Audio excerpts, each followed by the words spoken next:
নমস্কাৰ মোৰ প্ৰিয় বন্ধু বান্ধৱীসকল মান্যা কুকিং এণ্ড ইটিং চেনেললৈ সকলোকে স্বাগতম জনাইছোঁ আৰু আজিও এটা লৈ আহিছোঁ নতুন ভিডিঅ'ৰ নতুন ৰেচিপি আৰু ৰেচিপিটোৰ নাম হৈছে অসমীয়া ষ্টাইলেৰে একেবাৰে চিম্পল ষ্টাইলেৰে বনোৱা মাংসৰ জালুকীয়া আৰু আহকচোন মই কেনেধৰণেনো বনাওঁ আপোনালোকে ভিডিঅ'টো চাব আৰু শেষত ভাল পালে কমেণ্ট লাইক কৰি দিবলৈ নাপাহৰিব ধন্যবাদ। তাৰ বাবে এতিয়া মই এখন কেৰাহী গৰম কৰি লৈছোঁ আৰু ইয়াত দি দিম এতিয়া মাংসখিনি একো নখনাকৈ দিছোঁ আৰু মই ইয়াত দিম এতিয়া নিমখ আৰু দিছোঁ অকণমান হালধি আৰু এইখিনি ভালদৰে লৰাই ল'ম। মই একো তেল দিয়া নাই ইয়াত। এতিয়া বৰ্তমান এনেধৰণে ভাজি মই এই মাংসৰ যিটো পানী থাকে সেই পানীখিনি ওলোৱালৈকে মই ঢাকি থ'ম আৰু মই মাংসখিনি এতিয়া বৰ্তমান মিডিয়াম ফ্লেমতে ৰাখিছোঁ। অলপ পিছত মই ল' ফ্লেম কৰি দিম আৰু মই মাংসখিনি আকৌ অকণমান চাই লৈছোঁ। এয়া চাওক ইয়াত থকা পানীটো শুকাই গৈছেগৈ। তো এইটো এনেধৰণে আকৌ মই 5 মিনিটৰ কাৰণে ল' ফ্লেমতে ঢাকি ৰাখিম আৰু এয়া মোৰ প্ৰায় 5 মিনিট হৈ গৈছে। এতিয়া মই ইয়াতে দি দিম মিঠাতেল। আকৌ মই লৰাই ল'ম আৰু মই ইয়াতে এতিয়া দি দিম কাটি লোৱা পিঁয়াজ। অকণমান লৰাই ল'ম আৰু মই এতিয়া ইয়াতে দি দিম আদা নহৰু পিছা। ভালদৰে লৰাই ল'ম আৰু মই 2 মিনিটৰ কাৰণে এইখিনি মিডিয়াম ফ্লেমত ঢাকি ৰাখিম আৰু 2 মিনিট হৈ গৈছে। এতিয়া মই এইখিনি লৰাই ল'ম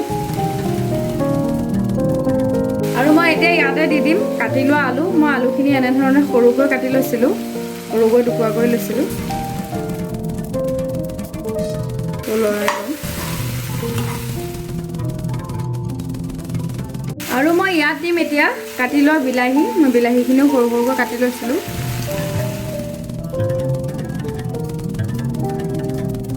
আৰু মই এতিয়া ইয়াত দিম টেষ্ট অনুসৰি নিমখ। মই অথনি অকণমান দিছিলোঁ, তো এতিয়া মই আৰু অকণমান দি দিছোঁ।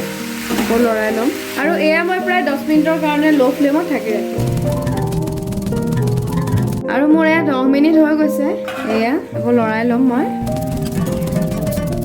আপোনালোকে যদি বিচাৰে আলু নিদিয়াকৈও বনাব পাৰে আৰু ইয়াতে মই এতিয়া দিম জিৰা ধনিয়াৰ পাউডাৰ, অকণমান দিছোঁ ৰেড চিলি পাউডাৰ, অকণমান দিম চিকেন মছলা আৰু অকণমান দিম গৰম মছলা।